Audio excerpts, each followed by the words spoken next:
ক্ষমতাচ্যুত প্রধানমন্ত্রী শেখ হাসিনার বিরুদ্ধে সাভার মডেল থানায় হত্যা মামলা দায়ের করা হয়েছে।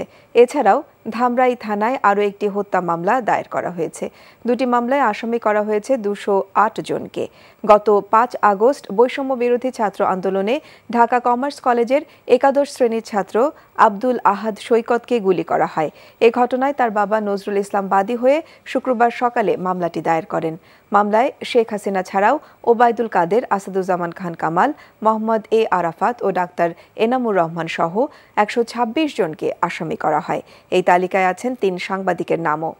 এদিকে আফিকুল ইসলাম সাদ নামে এক ছাত্র হত্যার ঘটনায় তার নানা আজিম উদ্দিন বাদী হয়ে ধামরাই থানায় হত্যা মামলা দায়ের করেছেন।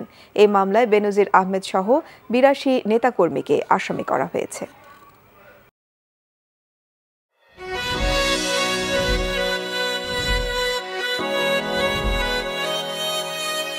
এই শুনছো, উঠো না।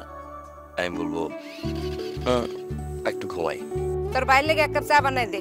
ভাইয়া, চায় কি চিনি বেশি দিব নাকি কম? 2 চামচ লবণ দিয়ে দে। চোখে চেয়ে হাত ছুঁয়ে আছে সাজানো পথ চলা, কথা বলা যেন শেষ না। আমি যে বিয়ে করছি, আমার যে বউটা একটু ঘোরা উচিত, কারো মাথায় আছে? থাকি পথে আসলে তুমি বুঝি রাঙা রথে বিভোর হয়ে থাকি প্রতিটি ক্ষণ।